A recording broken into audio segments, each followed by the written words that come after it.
ini sekarang bisnis berubah ya. Jadi stay home lifestyle.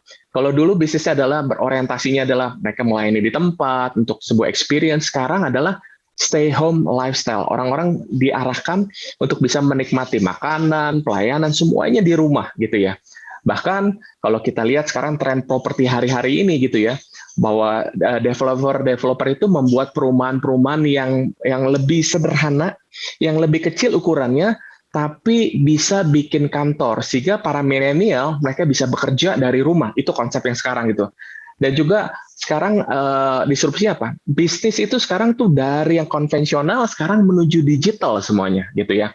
Bahkan kalau teman-teman memperhatikan berita, sekarang Matahari ya, Dev Store Matahari, Giant itu tutup ya, digantikan dengan hal-hal yang lain. Nah, ada disrupsi apa lagi nih? Digital disruption. Nah, kita lihat bahwa sekarang ini ada yang namanya perubahan yang begitu masif. Ada artificial intelligence, big data analysis, ada financial technology. Ini merubah cara kita melakukan kehidupan. Sekarang kalau saya tanya nih sini teman-teman, siapa di sini yang nggak punya ya uang virtual melalui kayak OVO, kayak Dana, kayak GoPay dan segala macam, semuanya mungkin rata-rata kita punya nih gitu ya. Kenapa? Karena disrupsi ini mengubah orang berperilaku gitu ya, dan mengarah kepada digital banking. Ya sekarang ini conventional banking berubah menjadi digital banking. Nah, kalau teman-teman perhatikan sekarang lagi rame tuh ya, kripto dan juga robot ya, robot forex, robot kripto ya, dan macam-macam. Itulah disrupsi yang terjadi hari-hari ini. Bahkan milenial juga mengalami disrupsi. Ada apa? Sekarang anak-anak milenial apa? Mereka tuh apps dependent, self learner. Mereka tuh sangat pengaruh kepada data, visualnya begitu sangat diperhatikan. Mereka suka sinergi dan collab. Dan hari-hari ini milenial begitu banyak berkarya dalam area-area digital gitu ya. Dan nggak luput daripada disrupsi ini adalah spiritual disruption gitu. Dan ini yang membuat terjadi begitu banyak goncangan khususnya bagi kita orang-orang yang melayani di gereja, pemimpin-pemimpin, dan ini yang terjadi bahwa orang-orang di tengah-tengah pandemik ini terjadi di spiritual disruption ya. Mau nggak mau kita yang onsite, kita berubah menjadi online. Nah, teman-teman semua, di gereja kami di GB Gilgal Jakarta kami mulai itu dari bulan Maret ya. Dari onsite ke online itu rasanya aneh gitu ya. Nah, rasanya tuh aneh tapi ya terpaksa harus kami lakukan karena situasi dan kondisi. Bahkan kita melihat bahwa karena ada keadaan pandemi seperti ini, maka keadaan spiritual orang menjadi lebih turun, lebih kurang bergairah, terjadi kemunduran rohani, terjadi perpindahan jemaat karena online kan mudah ya. Pagi hari dia bisa lihat di gereja A, dia kalau nggak suka dia ganti channel ke gereja B, kalau dia nggak suka lagi gereja C, ya, dan nggak suka lagi di gereja D, minggu depan gereja D, gereja F, gereja H gitu ya.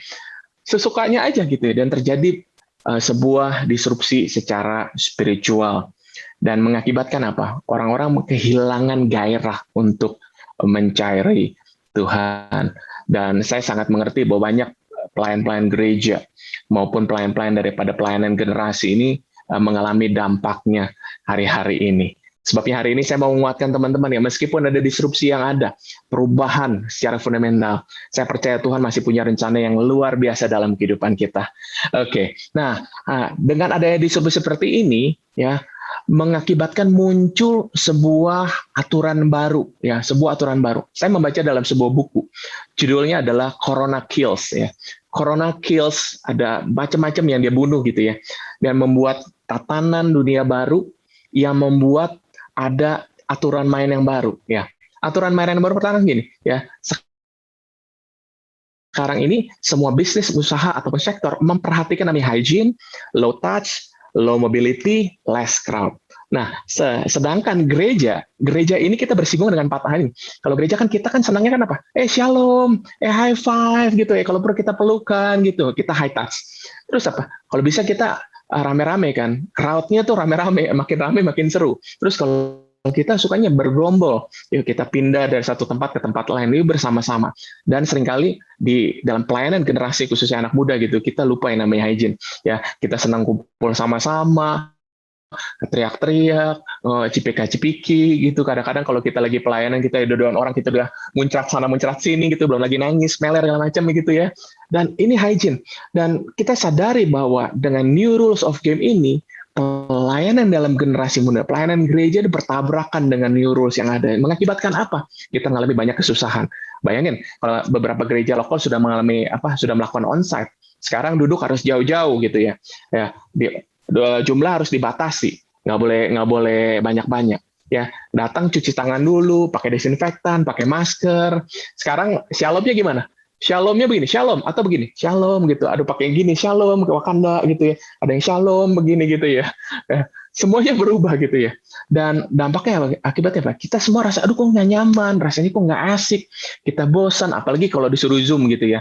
Ya makanya saya sih bangga banget ini ya. Ini senang banget ya melihat ada hampir 200 orang anak muda yang mau Zoom di tengah-tengah malam hari ini, ikut ini secara luar biasa. Padahal saya sudah dengar banyaknya, saya Zoom fatigue nih ya, dari pagi Zoom ya, kerja Zoom ya, pelayanan Zoom, lagi komsel Zoom, nanti meeting lagi Zoom, nanti ketemu keluarga Zoom gitu. Aduh, udah Zoom fatigue gitu ya.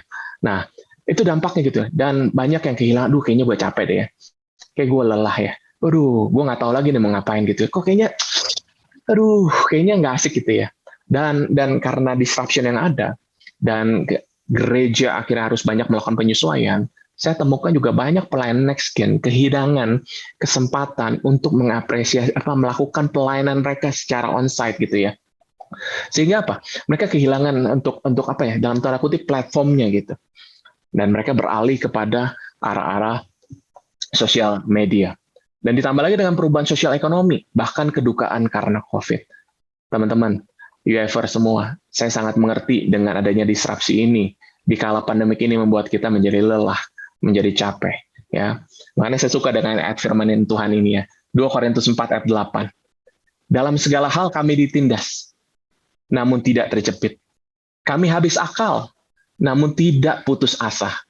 Kami dianiaya, namun tidak ditinggalkan sendirian. Kami dihempaskan, namun tidak binasa. Yang setuju katakan amin. Boleh tulis di kolom komen gitu ya, amin, amin, amin. Teman-teman, kita tuh banyak mengalami kesusahan ya, tapi saya percaya bahwa kita nggak terjepit gitu ya. Kita nggak putus asa, kita nggak ditinggalkan sendirian, dan kita tidak binasa, teman-teman. Come on, malam hari ini UFers, ayo saya mau ajak teman-teman, mari kita tangkap isi hati Tuhan, mari terus bergerak. Ya, meskipun dengan pandemik, meskipun dengan ada disrupsi yang ada, ya, kita bisa tetap menjadi lebih dari pemenang. Nah, teman-teman UFS nih, yuk, come on, ya, masih banyak harapan nih ya. Kita belum selesai, Kita nggak boleh menyerah nih, meskipun lelah, meskipun boring, meskipun kelihatannya apa yang kita lakukan belum berdampak, meskipun sepertinya belum berbuah. Jangan menyerah dulu, Nah, saya mau ngajak kita, mari kita responi, ya, disruption ini dengan cara yang benar, ya. Bagaimana kita bisa merespon gitu ya? Oke, yang pertama ya. Yang pertama, kita harus belajar yang namanya accept. Kita harus belajar menerima kenyataan ini bahwa dunia sedang mengalami perubahan secara besar-besaran, dan bukan cuma di Indonesia saja, negara tetangga juga. Ya, bahkan seluruh dunia juga mengalami disrupsi yang sama. Jadi kita harus bisa belajar menerima kenyataan ini bahwa emang udah berubah gitu ya. Dan sikap hati kita gini, jangan pasrah ya. Pasrah artinya gini, ya sudahlah, gue nggak mau pusing katanya. Hidup udah susah, jangan ditambah susah. Udahlah, nggak mau peduli gitu ya. Tapi ya, saya mau ajak teman-teman, mari kita meresponi dengan benar. Karena ketika kita salah meresponinya, maka kita akan ketinggalan daripada pergerakan. Ya, sayang banget teman-teman. Ya, fokus kita ya, kita belajar untuk menerima. Jangan pasrah, jangan juga menolak. Kenapa? Karena orang yang menolak nih, ya, menolak akan banyak mengalami kesusahan. Karena orang yang menolak itu seperti melawan arus. Dia akan mengalami kesusahan begitu rupa. Nggak aneh kalau kita menolak daripada perubahan ini, maka kita mengalami keletihan. Kita mengalami namanya, kayaknya capek ya, habis tenaga. Karena kita melakukan sesuatu yang sebenarnya nggak perlu kita lawan gitu loh. Ya, ingat ya, kalau kita menolak perubahan, maka kita akan mengalami kepunahan. Nah, saya percaya teman-teman semua pasti tahu ya yang namanya dinosaurus ya. Tahu nggak kenapa teman-teman dinosaurus itu punah? Ya, singkat cerita gini, karena dia tidak bisa menyesuaikan diri dan menerima keadaan bahwa dunianya berubah. Ya, saudara dan saya adalah kita lebih daripada dinosaurus ya. Seharusnya kita bisa belajar untuk menerima keadaan ini. Nah, kalau kita marah, kita kecewa, ya udah kita selesai nih, kita berhenti sampai di sini. Hari ini saya mau ngajak teman-teman yang letih, lesu dan beban berat nih. Ayo, come on, ya. Mari kita terus lakukan sesuatu. Belajar terima dulu keadaan kita, ya. Kalau kita bisa lelah, kalau kita melawan arus dan menentang perubahan, dan kalau kita menolak, maka kita tidak siap dalam tatanan kehidupan yang baru. Ya, orang bilang adalah new normal, gitu ya. Tapi saya melihatnya bahwa ini adalah sebuah disruption, di mana kita harus siap dengan semua perubahan yang ada. Nah, orang-orang yang menolak ini, mereka kehilangan gairah. Karena saya melihat, setiap kali ada perubahan, setiap kali ada yang namanya sebuah arah, ya, ada sebuah kejadian-kejadian yang terjadi, pasti ada hal yang baik yang terjadi, ya, terjadi. Nah, saya ini sudah ikut Tuhan tahun 97. Saya ikut Tuhan tahun 97. Nah, ketika saya di awal-awal kenal Tuhan tahun 97, saya begitu on fire ya. Tapi tahun 98 terjadi kerusuhan, di mana kami sementara waktu nggak bisa ke gereja itu. Karena apa? Gereja kami itu di tengah-tengah Jakarta, di Jalan Sudirman, di kantor perkantoran, di mana nggak bisa beribadah itu. Itu takut segala macam, itu terjadi. Tapi ketika kami belajar menerima bahwa ini kejadian seperti ini, maka kami melakukan hal yang lain. Kami menerima keadaan. Disitulah kami menemukan, kami terus lebih on fire lagi, kami terus menemukan bahwa ada cara-cara lain selain daripada kita harus menentang yang namanya perubahan yang ada. Kami tahu bahwa ini nggak mudah, tapi kami bisa mengatasinya dengan baik. Ya. Nah, akibatnya apa teman-teman? Kalau kita tidak bisa menerima perubahan yang ada, itu berpengaruh pada kesehatan mental. Saya mau ngajak teman-teman di sini orang-orang muda, mari kita jaga kesehatan mental kita dengan baik. Amin. Oke. Nah, pada waktu bulan Juli yang lalu, saya juga mengalami kedukaan karena papa mertua saya dipanggil Tuhan karena COVID. Kami begitu kaget dan dalam tanda kutip sebenarnya kami nggak terima keadaan itu ya. Kami begitu terpukul karena ayah kami, papa mertua saya ini dokter ya.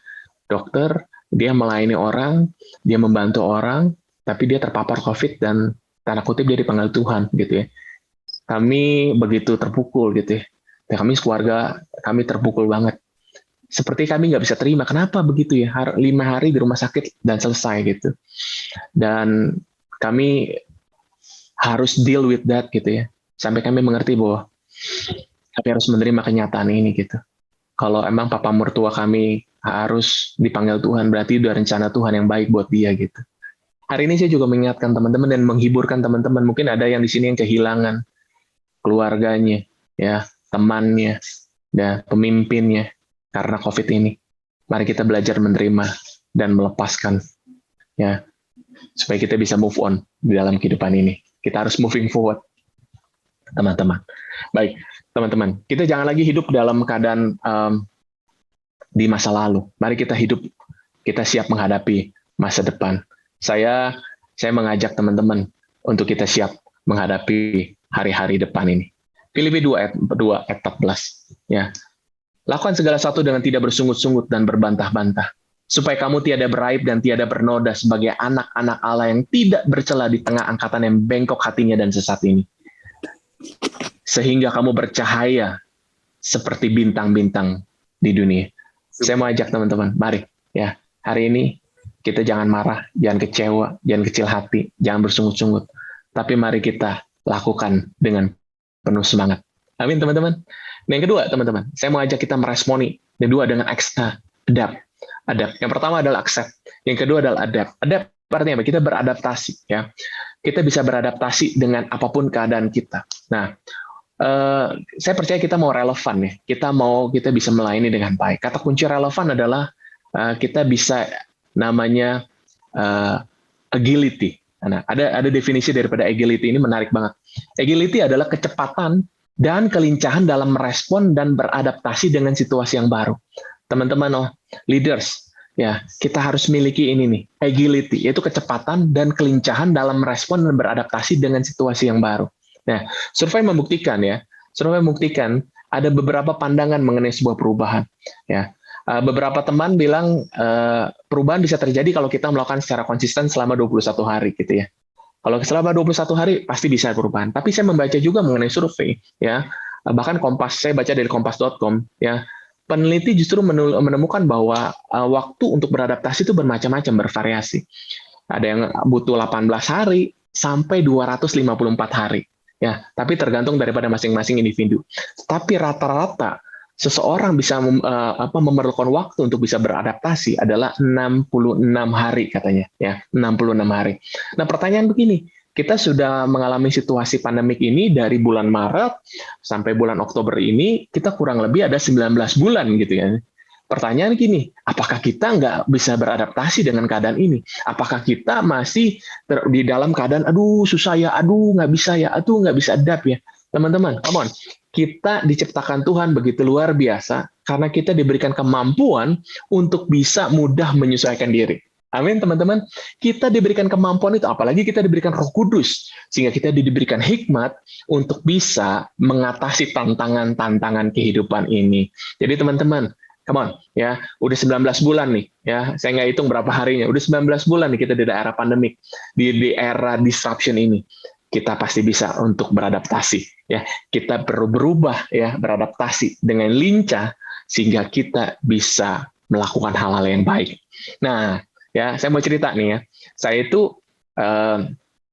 Saya tuh sebelum pandemik ini, saya tuh nggak bisa belanja online. Siapa di sini yang suka belanja online? Ayo hari ini ngaku ya. Siapa di sini suka belanja online ya? Oke, terima kasih untuk kejujuran Anda, masuk surga semua. Oke, baik. Saya nggak bisa banyak yang angkat tangan, kelepasan terjadi hari ini ya. Saya ini nggak biasa belanja online. Jadi saya itu nggak pernah belanja online. Dulu bahkan di tahun 2020 awal itu pas pandemik itu saya nggak punya aplikasi seperti Tokopedia, saya nggak punya aplikasi Bukalapak, bahkan sampai hari ini saya nggak punya aplikasi Shopee gitu ya. Tapi karena di awal pandemik itu kita semua kan banyak di rumah, terus kalau mau beli apa-apa terbatas, dan saya mulai terjerumus dalam teman-teman pergaulan, itu main sepeda gitu ya. Saya jadi pesepeda tiba-tiba gitu ya, dan semua alat-alat sepeda itu bisa didapat secara online gitu. Mau nggak mau saya belanja online. Nah, awal-awal saya belanja online ini saya pikirin ya, saya ngapain sih harus adjust gitu ya. Saya minta tolong aja, saya minta tolong asisten saya, tim saya, tolongin saya dong, beliin ini boleh nggak gitu ya, beliin ini boleh nggak ya, beliin ini bantuin saya gitu ya. Saya pikir ya udahlah minta tolong mereka. Tapi lama-lama karena yang dibelinya lumayan banyak ya, jadi nggak enak juga minta tolong mereka gitu ya. Lama-lama saya pikir, saya perlu belajar nih ya untuk bikin akun, untuk bisa transaksi online segala macam dan latihan gitu ya. Dan sekarang saya sudah pinter loh ternyata ya. Ya saya udah apa-apa lah, ya, langsung ke Tokped, saya apa-apa langsung ke ini. Saya udah lebih pinter sekarang ya. Nggak butuh lama ya untuk bisa adjust ini. Cukup beberapa hari saya langsung mahir untuk bisa melakukannya. Ternyata apa yang saya nggak bisa dulu, saya bisa adaptasi dengan mudah. Nah, ini contoh dalam kehidupan saya. Nah, saya percaya juga saudara punya keadaan di mana kita dihadapkan di situasi yang nggak mudah, tapi karena kita diberikan kemampuan oleh Tuhan untuk bisa beradaptasi, maka itu bukan lagi menjadi masalah dalam kehidupan kita. Nah, berapa banyak yang dulu mungkin di awal-awal gitu ya, kita mengalami kesusahan gitu ya. Kalau mau bayar parkir ke mall itu harus pakai e-money gitu ya. Ya, saya nggak tahu apakah teman-teman dulu mengalami kesusahan. Dulu saya komplain gitu ya. Ya, dulu saya tinggal di Jakarta, ada satu mall itu sama yang parkirnya itu perlu bayarnya tuh pakai sistem pembayaran mereka gitu, pakai fintechnya mereka. Saya susah banget gitu, aduh bagaimana sih gitu, ribet banget gitu ya. Tapi sekarang sama sekali nggak jadi masalah. Kenapa? Karena sudah bisa beradaptasi dengan baik. Nah, bahkan dunia ini beradaptasi dengan cepat. Dan kalau kita mau jujur hari-hari ini, ya, orang-orang atau bisnis ataupun lingkungan sekeliling kita itu berubahnya, beradaptasi dengan begitu dinamiknya dengan sangat cepat. Ya, contoh ya, sekarang bermunculan kafe-kafe outdoor yang begitu luar biasa. Di sini mungkin kalau ada teman-teman nih yang tinggal di Jogja gitu ya, saya kemarin lihat tempat-tempat di Jogja itu keren ya, ada kafe di atas langit, ya, tempat-tempat outdoor yang keren-keren gitu ya. Kalau ada yang tinggal di Bandung banyak kafe-kafe outdoor. Kalau yang tinggal di daerah Puncak, ada yang di daerah Puncak sini ya, ada di hutan pinus dan lain-lain, keren-keren gitu ya. Dan perlu diingat ya, tahun lalu sebelum pandemik, siapa yang mau ngopi atau nongkrong di panas-panasan seperti itu? Nggak ada yang mau. Kalau bisa di tempat yang AC, tempat AC gitu ya. Nah sekarang berubah dengan begitu cepatnya. Kenapa? Karena dunia bisnis sangat mengetahui bahwa mereka punya namanya agility, itu kemampuan dan kelincahan untuk merespon, beradaptasi dengan situasi yang baru. Ya, bahkan dulu mah siapa yang mau main tuh ya, nggak begitu banyak orang yang suka bersepeda. Sekarang banyak orang-orang melakukan sepeda. Bahkan di sini ada teman saya nih, Pak Andi M. Sutikno nih, ya bersepeda nih dari mana nih? Dari Solo sampai ke Pantai Indah Kapuk tuh, ya dia main sepeda tuh. Bayangin tuh dia naik sepeda luar biasa. Ya Pak Andi ya, main sepeda sampai ke Pik ya. Ya, terus berapa banyak nih yang mengalami perubahan? Bahkan sekarang saya melihat gitu ya, banyak yang melakukan road trip ya, perjalanan dengan mobil dari kota ke kota. Kalau dulu orang lebih senang kalau bisa naik pesawat deh ya, kalau bisa naik kereta gitu. Kalau sekarang naik mobil gitu, ada perubahan karena adaptasi ini. Ya, bayangkan sekeliling kita tuh dengan cepat berubah dan beradaptasi. Masa kita anak-anak Tuhan nggak bisa beradaptasi dengan benar? Ya, mari kita miliki agility, kemampuan ya, kecepatan dan kelincahan merespon, beradaptasi dengan situasi yang baru. Nah, kami di gereja lokal juga kami berubah ya. Kami meresponi dengan benar. Karena saya berhubungan dengan pastoral, saya melakukan banyak hal dengan banyak perubahan. Misalnya contoh nih, kolam baptis kami itu adanya di dalam ruangan, di mana dalam ruangan sirkulasi udaranya nggak baik. Tapi ada kebutuhan baptis. Nah, di tengah pandemik ini, apakah saya harus berhenti untuk membaptis? Singkat cerita, kami bertukar pikiran, kami mencari ide bagaimana caranya untuk bisa melakukan baptisan, tapi mengurangi resiko yang ada. Akibatnya apa? Kami buat baptisan secara outdoor. Karena puji Tuhan di gereja kami ada ruangan terbuka di outdoor. Kami bikin kolamnya, kami baptis secara outdoor di sore hari, di tengah-tengah ya, di bawah pohon gitu ya, kita baptis mereka gitu ya. Dan akhirnya bisa dibaptis gitu ya. Dan tahun ini dari sejak tahun lalu sampai tahun ini sudah baptis sudah puluhan orang yang kami baptis. Saya lupa puluhan apa 100 orang yang kami baptis. Ya, bahkan kami melakukan banyak adjustment. Ada di gereja lokal kami ada sebuah kelas dasar kekristenan di mana di kelas itu diajarkan mengenai pertobatan, hati Bapa, ya, pelepasan, ya penuh dengan Roh Kudus. Itu dulu kami lakukan secara onsite. Tapi kami selama 1,5 tahun ini memikirkan bagaimana caranya supaya orang-orang masih bisa tetap mengalami encounter bersama dengan Tuhan. Kami harus beradaptasi. Karena sekarang nggak bisa melakukan secara onsite, nggak bisa tumpang tangan satu persatu dulu. Ya kalau dulu kan kita harus tumpang tangan ya, penuh dengan Roh Kudus gitu ya. Tapi sekarang kami nggak bisa lakukan itu. Tapi kemarin kami lakukan, minggu-minggu lalu kami lakukan di gereja lokal kami, encounter secara online dengan melakukan Zoom. Nah, saudara, kami bingung pertanyaan ini bisa nggak ya? Apakah Tuhan hadir nggak ya? Tapi ternyata luar biasa loh. Ya, ternyata Tuhan melawat banyak sekali para peserta dipenuhi Roh Kudus meskipun ya dilakukan secara Zoom. Tuh, bayangin. Luar biasa. Karena Tuhan hadir di mana-mana dan Tuhan melakukan pekerjaan yang luar biasa. Ya, orang-orang dipenuhi Roh Kudus dan hidupnya mereka diubahkan Tuhan.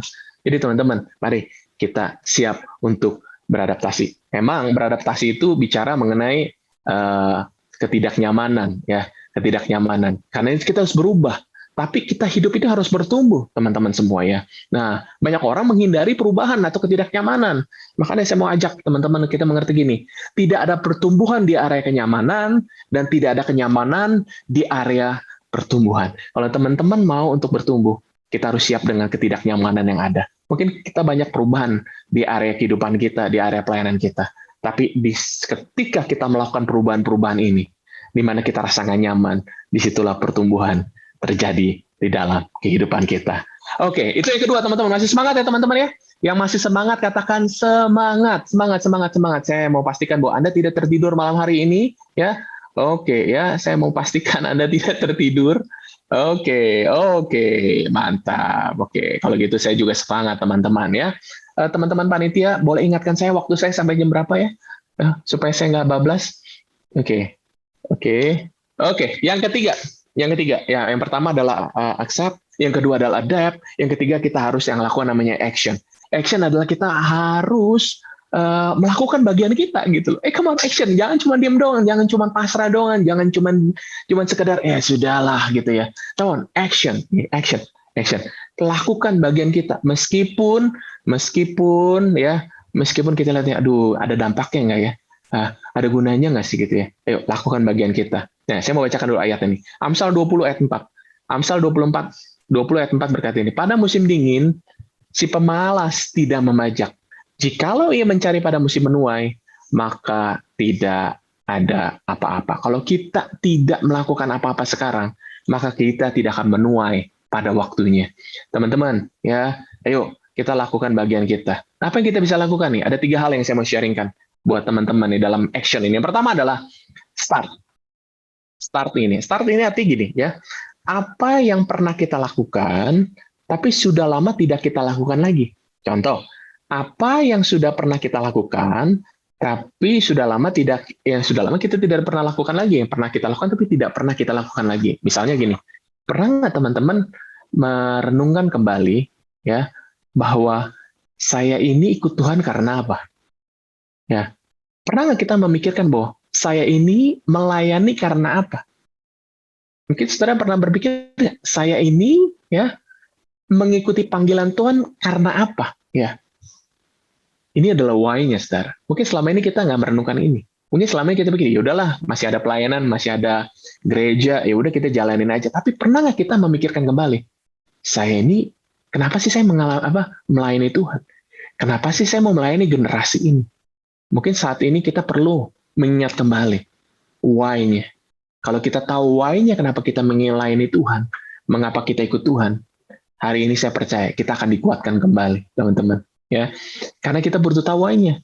Mungkin selama ini kita terlalu sibuk, ya. Kita terlalu sibuk pelayanan, kita terlalu sibuk sama orang lain, kita terlalu sibuk sama diri kita, sehingga kita tidak lagi mempunyai waktu khusus bersama dengan Tuhan.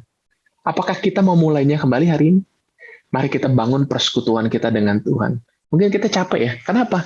Karena kita tidak lagi dekat dengan sumbernya. Mungkin selama ini kita hanya sepertinya kelihatan rohani, tapi tidak terkoneksi dengan sumber. Hari ini saya mau ajak kita start kembali untuk kita terhubung kepada sumber. Sumber kasih, sumber kekuatan, sumber damai sejahtera, sumber kreativitas, sumber anugerah yang memampukan kita untuk menjalani hari-hari ini. Ya, apalagi ingat kembali visi Tuhan di dalam kehidupan kita. Apa sih visi yang Tuhan berikan dalam kehidupan kita? Mungkin kita perlu ingat-ingat kembali gitu ya. Mungkin selama ini kita sudah jarang berdoa. Mungkin kita udah lama lagi nggak pernah lagi yang namanya membaca firman dengan sungguh-sungguh menggalinya. Atau mungkin selama ini kita sudah lama kita hidup nyaman ya, nggak berpuasa. Mungkin waktu kita start kembali ya kehidupan kita bersama dengan Tuhan. Mungkin selama ini kita sudah nyaman, kita tidak lagi menginjil. Mungkin kita sekarang menginjil. Mungkin selama ini kita, udah deh, males nih gue ngejum-jum nih. Ya, mungkin kita perlu lebih sungguh-sungguh, lebih menghargai, dan lebih terkoneksi dengan satu dengan yang lain. Lakukan ya, yang dulu kita pernah lakukan. Tapi hari ini kita udah lama nggak lakukan. Mari kita lakukan sekarang. Nah, saudara bisa tulis tuh masing-masing. Kira-kira apa yang kita perlu mulai lagi? Oh ya nih, dulu saya pernah lakukan ini, tapi sekarang saya sudah tidak lakukan lagi. Berarti saya harus mulai ini. Teman-teman perlu tulis. Sehingga setelah dari empowering class ini, teman-teman bisa langsung action. Area mana yang kita harus lakukan? Mungkin selama ini, teman-teman, saya meluas sedikit. Teman-teman nggak bergaul lagi nih, karena sibuk satu sama lain. Mungkin kita perlu belajar bergaul. Ya, mungkin selama ini kita nggak memperhatikan keuangan pribadi kita. Mungkin sekarang kita perlu memperhatikan keuangan, mencatat, bikin budgeting, dan lain-lain. Mungkin selama ini kita nggak pernah bikin lagi namanya goal setting. Kita nge-flow aja. Ya, dulu pernah tahu ada goal setting. Tapi sekarang kita bikin lagi goal setting dalam kehidupan kita. Ya, mungkin dulu kita pernah belajar atau baca atau kita mempelajari hal-hal tertentu. Tapi sekarang kita udah nggak punya waktu lagi karena kita mungkin malas dan lain-lain. Mari kita lakukan lagi apa yang dulu kita pernah lakukan tapi sekarang tidak lagi kita lakukan. Ya, start. Yang kedua adalah apa yang kita bisa action. Yang kedua adalah stop. Stop arti gini, apa sih yang kita mau hentikan? Nah, apa yang sudah tidak efektif yang kita perlu hentikan. Jadi teman-teman kita renungkan hari ini. Apa area-area apa atau hal-hal apa yang mungkin tidak efektif lagi yang kita perlu hentikan. Misalnya, kita tahu nih ya, kalau kita marah-marah atau bersungut atau komplain terus itu nggak baik. Ya udah kita stop deh, kita jangan lakukan. Atau kita misalnya, dalam tanda kutip ya, kita punya kebiasaan buruk. Mungkin kebiasaan buruk itu kita harus berhenti gitu, kita harus bertobat. Mungkin kita harus melihat lagi, ada nggak sih area-area dalam pelayanan kita yang tidak lagi esensi, yang kita perlu stop, gitu ya. Mungkin kita perlu stop hubungan-hubungan yang toxic, gitu ya. Toxic relationship, mungkin kita perlu waktunya tuh, kita stop tuh, ya. Karena pergaulan yang buruk merusak kebiasaan yang baik, gitu ya. Mungkin apalagi yang kita bisa nih, ya. Banyak hal yang teman-teman bisa renungkan dan bisa tulis dalam agenda saudara, dalam catatan saudara semua dan teman-teman ini. Apa sih yang saya perlu stop? Ya, apa yang saya perlu stop? Nah, dan teman-teman, jika lelah, ya, yang perlu dihentikan adalah ya aktivitasnya sementara untuk beristirahat. Ya, istirahat, minum, segarkan diri, mulai lagi. Ya, kalau kita capek, yang diberhentikan adalah aktivitas sementaranya. Mungkin kita butuh take time, tapi bukan pergerakannya, bukan pelayanan kita yang kita berhentikan, bukanlah penginjilan kita yang kita berhentikan, ya. Tetapi kita perlu take break, nggak apa-apa, ya. Disegarkan lagi, siap lagi untuk bertempur, ya. Jadi teman-teman kalau yang lelah, berhenti sejenak, beristirahat, dan lanjutkan perjalanan. Oke? Ya. Yang ketiga, ya stop, kita try. Nah, kita perlu lakukan apa? Ya, kita perlu lakukan apa? Ya, kita perlu lakukan apa nih? Hal baru apa yang kita perlu lakukan? Ya, jadi teman-teman kita perlu belajar yang namanya adaptasi nih. Kira-kira di saat-saat seperti ini, di tengah disrupsi yang ada, apa yang harus kita lakukan hari-hari ini? Misalnya, apakah kita harus coba skill baru? Apakah kita harus lakukan namanya memulai hubungan yang baru?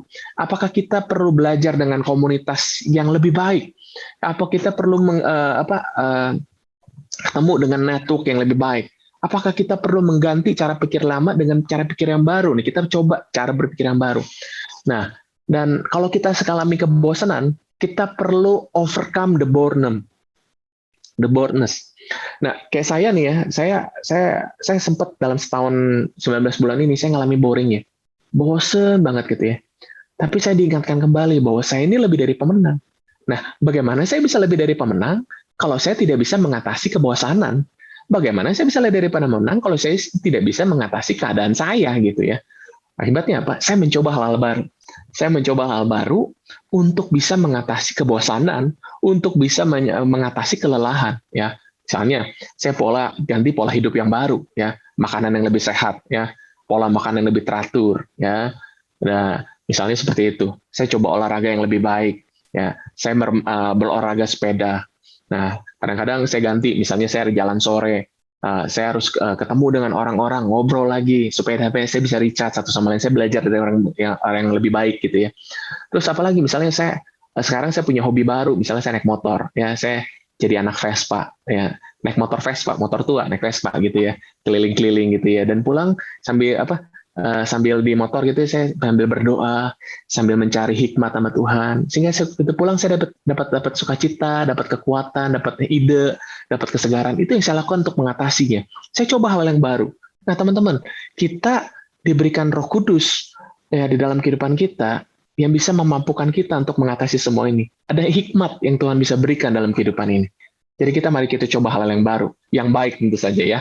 Nah, teman-teman ya, kalau kita tidak melakukan action, namun kita mau merindukan hasil yang lebih baik, itu sama seperti orang gila. Karena orang gila adalah orang yang mengharapkan hasil yang berbeda dengan cara yang sama. Karena ya teman-teman, kalau kita mau hasil yang berbeda, caranya juga harus beda. Ya, oke. Karena waktu tadi sebenarnya saya mau minta dua rekan saya untuk sharing, tapi nanti saja kita simpan, siapa tahu nanti di sesi tanya jawab kita bisa minta mereka untuk sharing hal-hal baru apa saja yang mereka akan sharingkan di tengah-tengah kita. Yang keempat adalah gini, yang pertama adalah accept, yang kedua adapt, yang ketiga action, yang keempat adalah accelerate.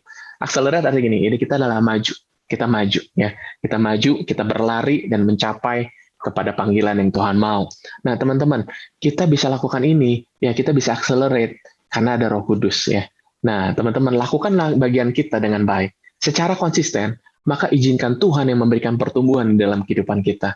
Ya, 1 Korintus 3 ayat 6 berkata, "Aku menanam, Apolos menyiram, tetapi Allah yang memberikan pertumbuhan." Karena itu yang penting bukanlah yang menanam atau menyiram, melainkan Allah yang memberikan pertumbuhan. Izinkan Tuhan yang memberikan pertumbuhan dalam kehidupan kita. Bagian kita adalah ya action. Bagian kita action. Bagian kita melakukan bagian kita. Izinkan Tuhan yang memberikan pertumbuhan sehingga kita bisa accelerate di tengah-tengah keadaan perjalanan kehidupan kita. Nah, izinkan Roh Kudus menjamah dan menguatkan kita, ya. Dan terus lakukan bagian kita sehingga Roh Kudus akan terus memberikan pertumbuhan di dalam kehidupan kita. Jangan pernah menyerah, teman-teman semua. Jangan pernah menyerah, teman-teman. Ya, kita diberikan kemampuan oleh Roh Kudus untuk bisa mengatasi semua ini. Kenapa? Kenapa, teman-teman? Karena saudara dan saya memainkan peran yang penting hari-hari ini. Kalau saudara tidak lagi melakukan penginjilan, maka tidak ada lagi orang-orang yang dimenangkan. Kalau tidak ada orang yang menangkan, tidak lagi ada orang yang dimuridkan. Kalau tidak ada orang yang dimuridkan, maka akan tidak atau berhenti pemimpin-pemimpin baru dilahirkan. Saya mengajak teman-teman semua, mari terus lahirkan ya pemimpin-pemimpin di dalam pelayanan kita, di dalam area kehidupan kita, dalam gereja lokal kita. Kenapa, teman-teman? Karena Indonesia akan dapat bonus dari Tuhan. Bonus apa? Bonus tahun 2030 itu bonus demografi. Bonus demografi adalah gini.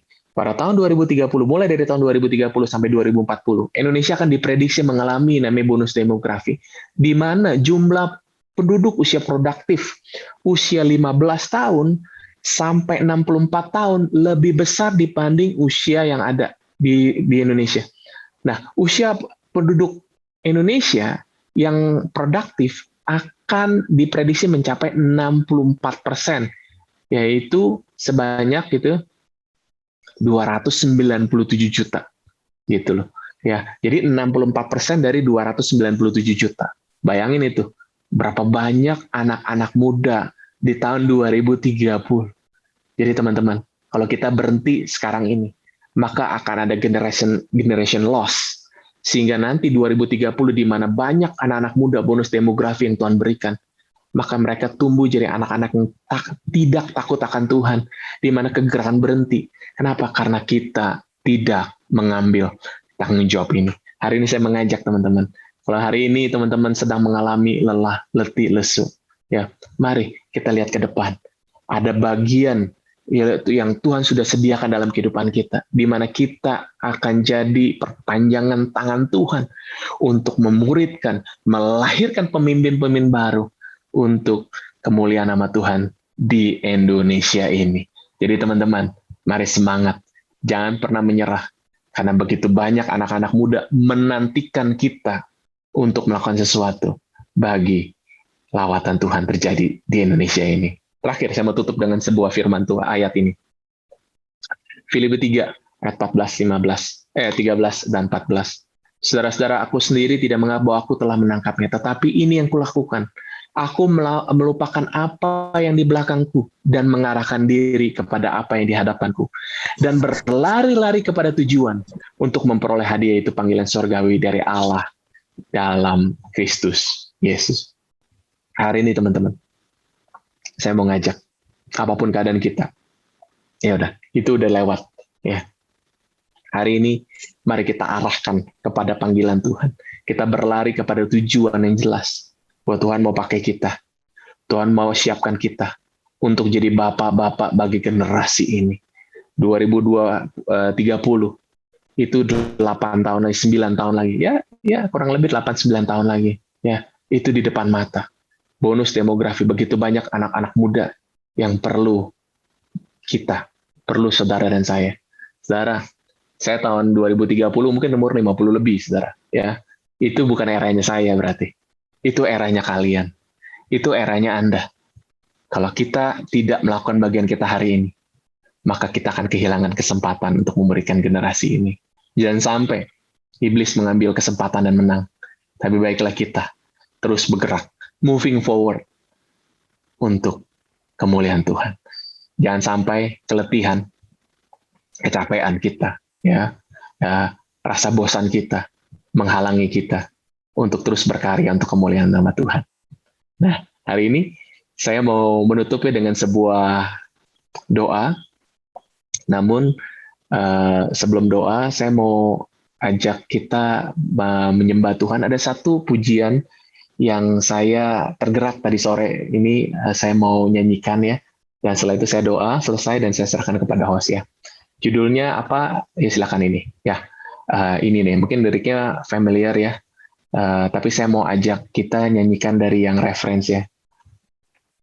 Ku tak akan menyerah pada apapun juga sebelum ku coba semua yang ku bisa, tetapi ku berserah kepada kehendakmu.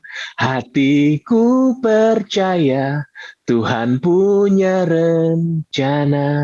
Malam hari ini, apapun keadaan kita, ya, saya mau ajak kita jangan menyerah. Yuk, teman-teman anak muda, UFers, mari nyanyikan sama-sama saya di rumah kita masing-masing dimanapun tempat kita berada. Ku tak akan menyerah pada apapun juga sebelum ku coba semua yang ku bisa, tetapi ku berserah kepada kehendakmu. Hatiku percaya Tuhan punya rencana. Tuhan Yesus, hamba sudah menyampaikan sedikit daripada firman Tuhan. Hamba terbatas, tapi Engkau tidak pernah terbatas. Roh Kudus, dimanapun kau berada, kau tahu teman-temanku ini membutuhkan Engkau. Roh Kudus, kau yang menjamah setiap pribadi. Roh Kudus, kau yang menjamah, menguatkan, menghibur, membebaskan, menyegarkan setiap pribadi malam hari ini. Hamba terbatas, tapi kuasa Roh Kudus sanggup untuk melakukan perkara-perkara yang luar biasa. Yang lelah hari ini bangkit di dalam nama Yesus. Yang beban berat dikuatkan kembali, dihiburkan kembali. Mereka yang kehilangan arah, hari ini diarahkan, mendapat sebuah hikmat, mendapat pengertian, mendapatkan anugerah yang baru untuk melewati hari-hari ini. Hamba berdoa Tuhan Yesus, teman-temanku ini semua, UFers, mereka mengalami anugerah daripada Tuhan.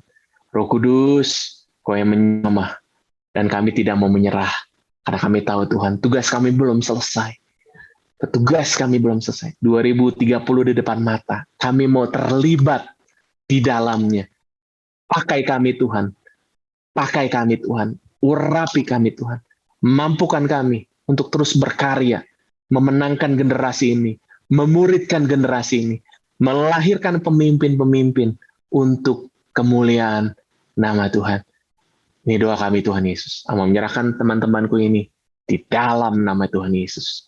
Amin. Amin. So good. Dan sekarang kita tiba di sesi Q&A. Yeah. Yes. Sudah ada sekitar 3.000 pertanyaan ya.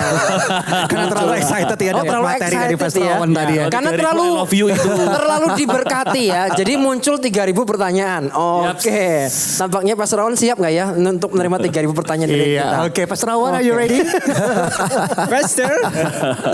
Oke, selamat malam Pastor-Pastor. Saya disclaimer dulu. Disclaimer saya adalah saya jagonya menjawab pertanyaan mudah. Wah itu kayak Jadi saya. kalau pertanyaannya susah, di situ ada Pastor Yusuf atau Pastor Dika yang bisa jawab. Pastor Anton, Pastor Albert yang jawab. Oke. Kalau saya nanti kalau susah tak lempar Pastor Anton nanti. Oke. Kalau soal cinta, Pastor Anton aja lah. Dokter cinta ya. Oke, here we go. Oke. Kita mulai pertanyaannya Pastor Awan. Pertanyaan yang pertama ya. Pertanyaan pertama berkaitan dengan tadi sharingnya powerful sekali ya. Ada poin berkaitan dengan kita perlu menerima gitu ya. Ya. Ini ada pertanyaan bagus. Kak, jujur saya sulit nih deal dengan situasi-situasi sulit yang timbul gara-gara COVID.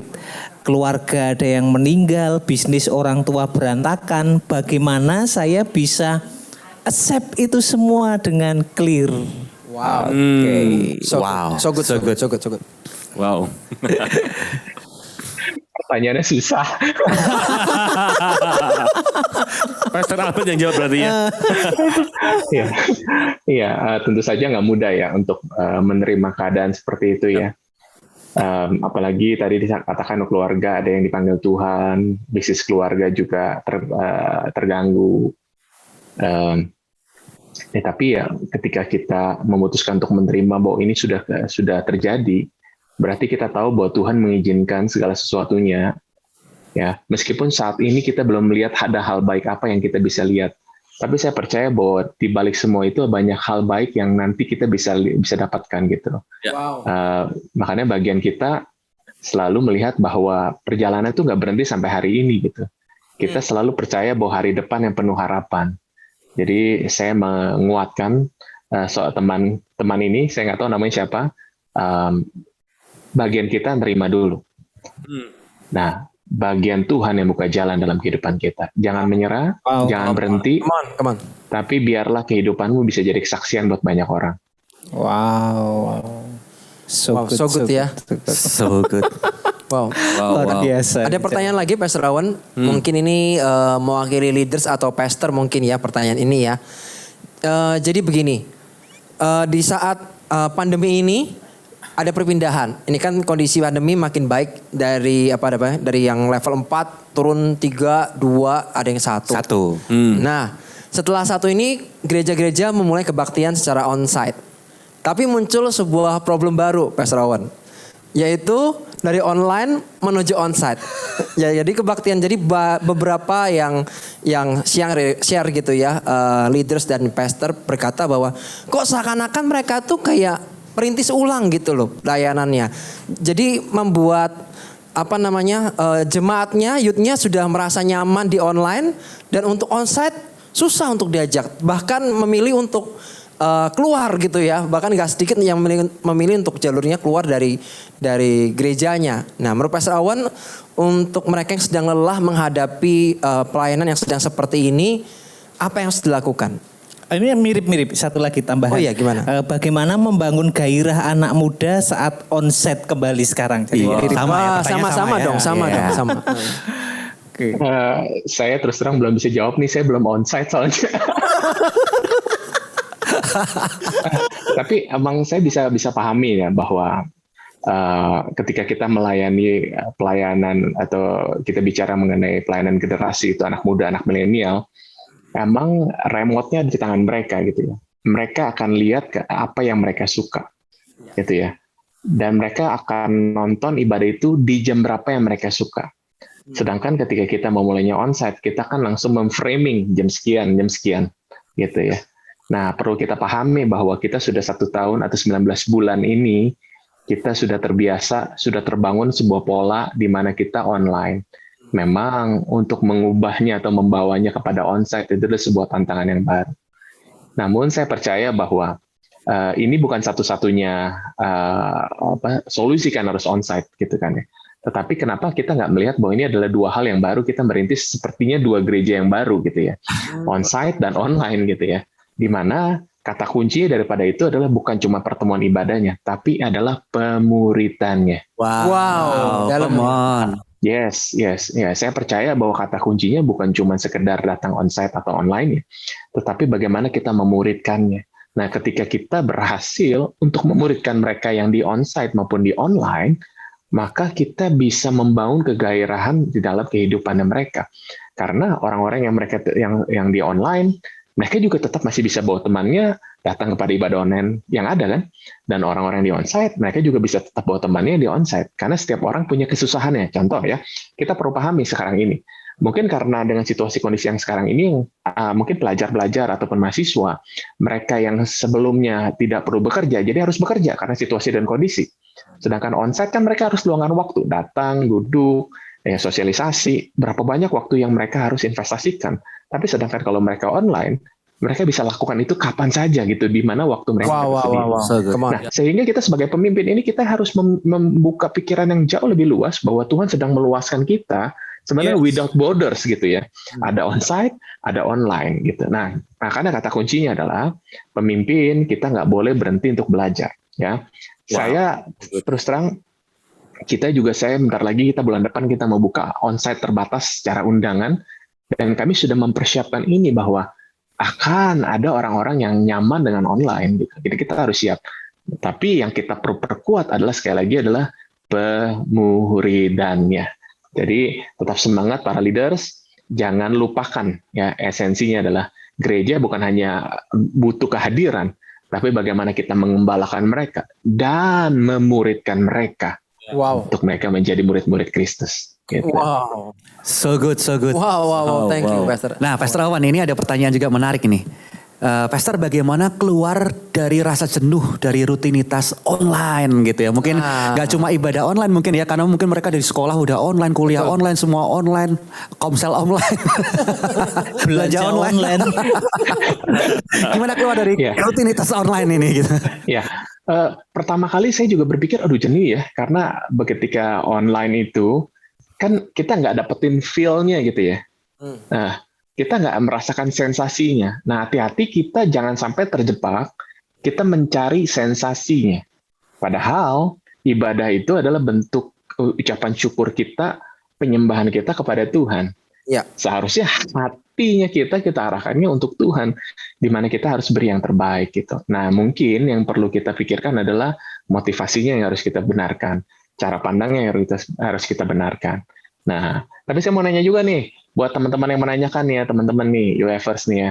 Teman-teman nonton Squid Game itu ya, ada 10 seri itu, semangat apa enggak tuh? Lagi hits. Itu online loh. Iya. Nah, kenapa kita tetap nonton gitu ya? Misalnya ada yang di sini nonton Hometown Caca-Caca gitu ya, 16 seri gitu ya. Weekend nontonnya tungguin tiap minggu nih, nggak taunya si kepala Hongnya kena skandal gitu kan ya. Kita udah nonton ya gitu ya. Nah, sekarang pertanyaan gini, kenapa kita mau menantikan itu? Karena kita merasa gini, ini menarik dan punya sesuatu buat saya. Nah, seringkali kita menggantikan ibadah gini, aduh saya tuh kok nggak rasa apa-apa ya, kok rasanya gini ya. Padahal kan ibadah ini kan kita persembahkan untuk Tuhan kan ya. Kita datang untuk memuji Tuhan, kita datang untuk menyembah, kita datang untuk memberikan persembahan pujian kita, penyembahan kita kepada Tuhan. Seharusnya sikap kita yang kita harus rubah, gitu ya. Jadi teman-teman, tetaplah ya, kita harus rubah mindset kita bahwa meskipun onsite maupun online, kita fokusnya kepada Tuhan. Dia Allah yang hidup, yang tidak dibatasi oleh layar dan juga daripada ruang dan waktu. Gitu. So good, so good. Wow. Boom. Wow. Masih ada 3.400 sekian pertanyaan ya. Sampai subuh. Sampai besok pagi. Kita kurang kopi nih berarti nih ya. Kurang kopi ya Kopi kita online, ya. Pastor, kopi online. Kopi online. Nanti tunggu GoFood di depan rumahnya Pastor pokoknya. Silakan Pastor juga. Ada pertanyaan lagi nih tentang yang tadi didapat dari Pastor Owen kan tentang action.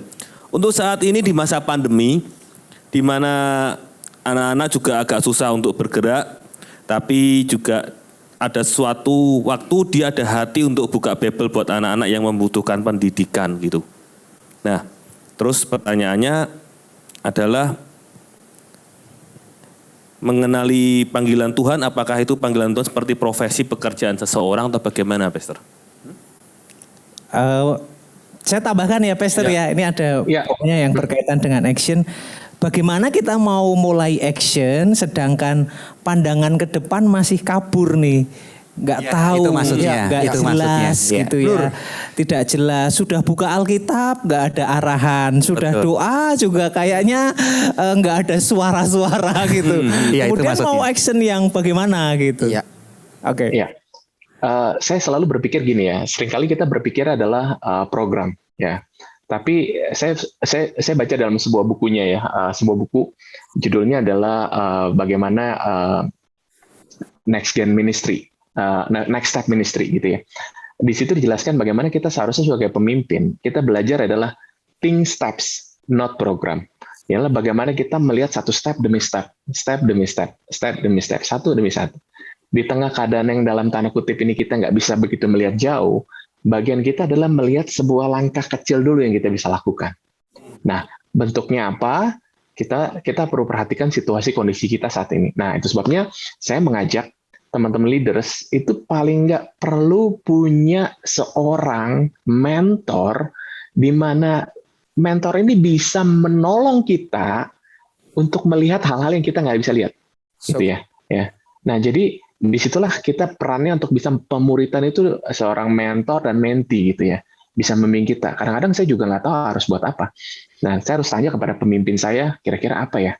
Dan dia bisa kasih sebuah pertanyaan-pertanyaan yang membuat saya berpikir, dan saya menemukan, oh ini langkah yang saya harus ambil. Nah, ketika orang-orang yang saya memuridkan atau orang-orang yang saya pimpin mereka bertanya pada saya kembali juga memberikan sebuah pertanyaan-pertanyaan, sebuah arahan, di mana akhirnya mereka, oh ini loh langkah sederhana yang saya bisa ambil saat ini.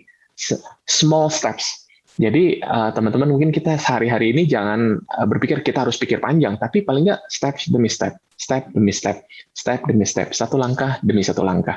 Dan saya percaya ketika kita melakukannya, maka kita akan melihat dengan lebih clear, lebih clear, lebih clear. Gitu. Wow, thank you Pastor. Nah, nggak lupa yang bersama dengan Pastor Owen ini ada rekan dari NextGen ya. Yes. Ya. So, hari ini mereka akan berbagi juga ya, benar ya Pastor Owen ya? Betul. Saya akan minta mereka, ada dua rekan saya itu Samuel dan Vino, di tengah-tengah pandemik ini, di tengah keterbatasan yang ada, apa yang mereka lakukan, ada sesuatu yang baru yang mereka lakukan. Dan untuk itu yang pertama saya mau minta Samuel, boleh cerita Samuel apa yang kamu lakukan. Samuel ini adalah seorang pastor di GB Gilgal juga. Samuel ini adalah koordinator untuk pelayanan di Teens, Youth, dan Uni. Jadi saya sudah menyerahkan tongkat estafetnya ke Samuel ini.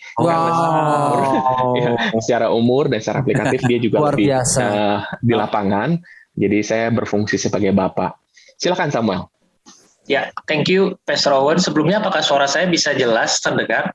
Yes, siap, jelas. Yes. Senang banget bisa ketemu sama teman-teman UFers semuanya dan juga pastor-pastor semua. Dan terima kasih atas kesempatannya.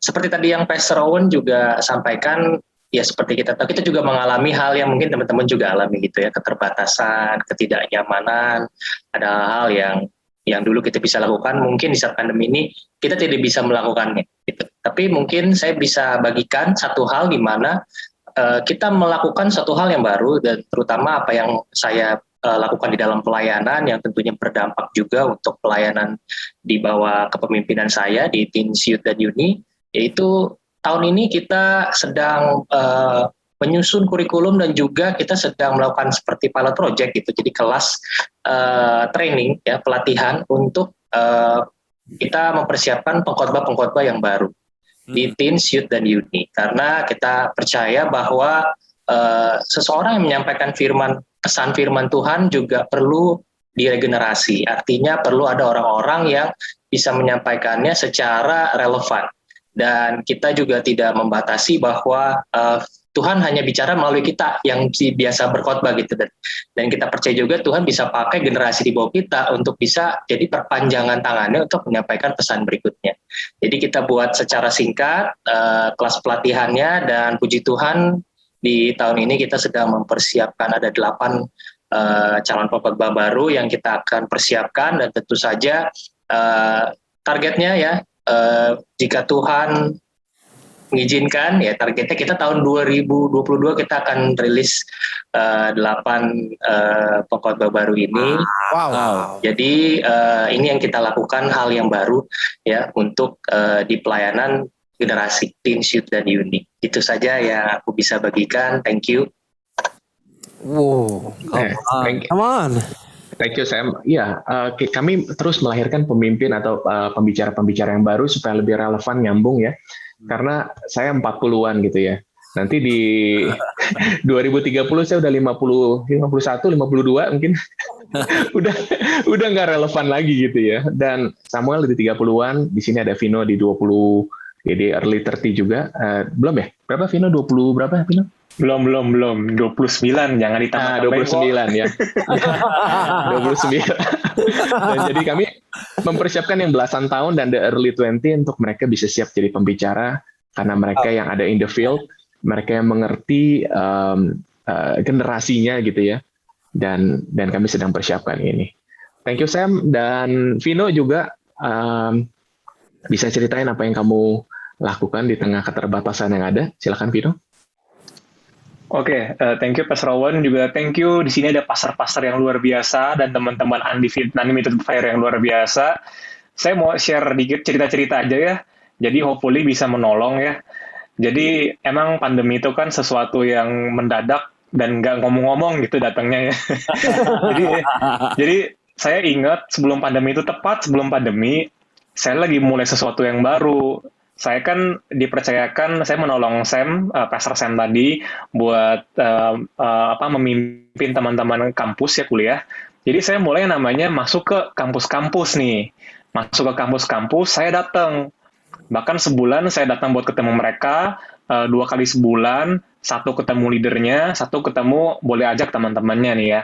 Jadi saya datang ke kampus, kampusnya juga nggak deket. Waktu itu saya ingat ke kampus namanya UMN, Universitas Multimedia Nusantara, ya, benar. Saya ke sana tuh perlu waktu mungkin hampir sejam kali ya, lumayan jauh, cost bensinnya tinggi, tolnya tinggi, cuman oke lah buat generasi apapun harga dibayar hajar gitu kan ya. Pergi ke Tangerang, saya di Jakarta. Lalu terjadilah si pandemi ini, yang harusnya saya bisa ketemu sama mereka, nggak bisa ketemu lagi dong. Cuman menariknya gini, di tengah sebuah challenge yang ada, ternyata ada kesempatan yang Tuhan kasih gitu. Nah, ada satu kampus yang anak-anaknya ada, anak-anaknya semangat, tapi kampusnya tuh jauh sekali. Yaitu di mana? Di UI, Universitas Indonesia.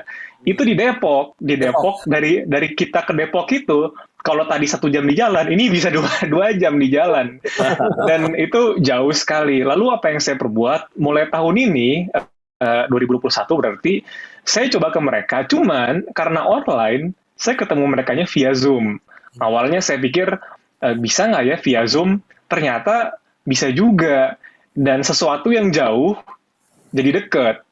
Ya, bukan yang dekat jadi jauh ya, tapi sesuatu yang jauh, yang saya perlu ke sana 2 jam di jalan, jadi dekat. Jadi saya coba aja setiap bulan, saya kumpulin via Zoom, dengan orang-orang yang ada, dan saya ngeliat orang-orang ini komit, orang-orang ikut lagi, bahkan mereka kasih nama, Kak ajak si ini dong, Kak ada temen si ini, ada aja di sini, ya udah gitu kan, sampai nanti nggak tahu kapan bisa onsite, mungkin saya juga harus bayar harga ke UI 2 jam di jalan, cuman palingnya sekarang saya lakukan bagian saya, ternyata bisa ya, ketemu sama anak-anak kayak gini, ternyata di balik tantangan pandemi yang ada kesempatannya juga, ada ibaratnya, yang tadinya nggak bisa, sekarang bisa. Yang tadinya mungkin kurang efektif, sekarang efektif. Cuman kita mulai, kalau tadi Pastor Owen bilangnya, kita start lakukan. Ternyata ada hal yang baru yang bisa dilakukan. Mungkin kira-kira seperti itu. Ada satu hal lagi, mungkin yang saya bisa cerita. Selain saya oversee pelayanan kampus juga, saya menolong Pastor Owen juga di Next Gen Conference gitu kan ya. Next Gen Conference ini kita adakan setahun sekali, setiap bulan November. Cuman begini, biasanya kan kita adakan setahun sekali ya, di 5 tahun terakhir, bulan November kita ketemu. Terus ketemu lagi kapan? Ketemu lagi bulan November tahun depan. Udah ketemu lagi, ketemu lagi bulan November tahun depan. Udah begitu setiap tahun. Nah terus kemarin kita kepikir ya, di pandemi ini apa yang kita bisa lakukan ya, apa yang kita bisa start. Terus kalau kita ketemu setahun sekali, kenapa nggak di bulan-bulan yang non-November ini, sebutlah bulan Maret, April, Mei, Juni, Juli, kenapa nggak kita lakukan sesuatu? Akhirnya tahun lalu kita bikin Zoom, tahun ini kita launch sesuatu yang baru. Gimana kalau kita post sesi di YouTube? Gimana kalau kita bikin kumpul Zoom seperti ini juga, seperti yang Empowering Class ini? Gimana kalau kita bikin, kita mau launch sesuatu namanya Next Gen Blog. Kita kemarin bikin IG Live, ternyata banyak yang bisa kita lakukan. Akhirnya dengan asal background seperti itu, udah kita lakukan aja. Ternyata ada hal yang baru yang kita bisa lakukan. Intinya mungkin melengkapi apa yang tadi Pastor Owen sudah sampaikan, dengan aku cuma pengen cerita-cerita aja ya apa yang kita lakukan ya. Apapun tantangan yang kita hadapi, apa yang teman-teman hadapi juga, pasti ada kesempatan di mana Tuhan mau berbuat sesuatu buat generasi. Kita perlu peka, kita perlu hikmat sama Tuhan, apa nih yang kita mau mulai lakukan, pasti kita kekuatannya. Bisa kita, so thank you buat kesempatannya. Semoga menolong. Wow. Ya. Iya. Oke. Wow. Oke, wow, ya. Keren banget. Ini powerful. Jadi seringkali orang lihat situasi ini menjadi keterbatasan Betul. kan. Ya. Tetapi apa yang disaksikan oleh Bro Vino ini powerful sekali. Dia sampaikan bahwa ternyata hal yang dulu terbatas jadi nggak terbatas. Betul. Yang dulunya harus ke UI, kalau ke UI 2 jam atau gimana, tapi justru dengan situasi ini malah Malah bisa deket ya? bikin dekat. Iya. Gitu, dan bisa lebih luas lagi menjangkau teman-teman kampus di UI. Betul Jadi semua banget. tergantung mindset kita ya, cara pandang kita. Yes. So para leaders, malam ini ya UF bisa collab sama Next. iya dong. Jadi nggak terbatas. Luar biasa. Luar Oh iya, biasa. ngomong-ngomong tentang Next Gen, November ini juga akan ada Next Gen Conference ya. Betul banget. Ya, silakan Pastor Awan. Silakan Pastor Awan. Iya. Wah, terima kasih untuk kesempatannya. Saya juga mengajak buat teman-teman untuk bisa bergabung dalam Next Gen Conference. Mungkin Lius boleh tolong share PowerPoint-nya. Ini adalah tahun yang ke-6 Next Gen Conference. Akan kita adakan tanggal 12 sampai 13 November ini dengan tema Restart. Karena kita tahu bahwa pandemik ini membuat kita harus meriset segala sesuatunya dengan cara yang berbeda gitu ya. Dan untuk itu sudah ada para pembicara, ada Pastor Juan, ada Pastor Kongki dari Sisli Harvest, Pastor Alfi, Pastor Moro, Pastor Victor, Pastor Kenny, ada saya, ada Pak Sukirno, ada Haryanto Kandani, ada Daniel Mananta, ada Revi, ada si Sam juga, dan masih banyak yang lain. Dan kita semua akan hadir di sana, dan kita mau support pelayanan generasi, karena kami punya mimpi atau punya visi adalah bagaimana menolong gereja-gereja membangun pelayanan generasinya dimanapun mereka berada. Nah, untuk itu spesial banget nih, karena melalui kesempatan ini kita dapat kesempatan untuk adjust harga, karena kemarin sebenarnya harganya sudah sekian ratus ribu, tetapi kami putuskan kami bisa berikan harga yang spesial buat teman-teman UFers ini 250.000 untuk 2 hari full conference ya. Dan ini salah satu perubahan yang kami lakukan karena kami tahu kami harus adjust, adaptasi dengan keadaan gitu ya. Teman-teman bisa pakai kesempatan ini untuk bisa belajar bersama-sama, karena ini kita membangun generasi itu nggak bisa sendiri ya. Membangun generasi itu nggak bisa sendiri, dan kita perlu bersama-sama untuk membangun generasi ini. Oke, saya rasa itu. Dan saya nggak tahu nih, ini tiba-tiba saya terpikir ya, mungkin Vino, mungkin ini saya tiba-tiba nih, ini spontan banget nih. Kalau ada teman-teman yang rasa, Kak, kayaknya nih saya pengen banget ikut nih, cuman saya punya keberatan atau punya kesulitan untuk harga sekian. Saya pikir saya perlu menolong teman-teman yang seperti ini. Mungkin kita bisa kasih 20 beasiswa bagi teman-teman yang mau merasa bahwa saya perlu ikut meskipun saya punya kendala gini, jangan jadi kendala. Jadi caranya gimana? Nanti teman-teman bisa kontak kemana ya? Ini mungkin ada yang bisa bantu saya? Ke mana? Instagram UF. Instagram UF aja. Di Instagram UF. Yep. Oke, nanti UF. Unlimited Fire Youth. Teman-teman panitia di Unlimited Fire boleh menolong saya oke lah, karena Unlimited Fire sudah memberikan dukungannya. Kalau gitu kita tambah beasiswanya, kita kasih 30 beasiswa. Kita kasih 30 beasiswa buat teman-teman leaders yang membutuhkan ini ya. Tapi kalau Anda rasa saya nggak ada masalah, please support kita dengan harga sini kita juga bisa belajar bersama-sama membangun generasi. Dan sekali lagi terima kasih buat Unlimited Fire untuk supportnya. Kita boleh menjelaskan ini. Jadi 30 beasiswa saya akan support buat teman-teman di yang mengikuti Empowering Class malam hari ini. Jadi hubungin UF nanti mereka bisa berkoordinasi dengan kita. Oke, itu aja. Thank you. God bless. Wow, thank you.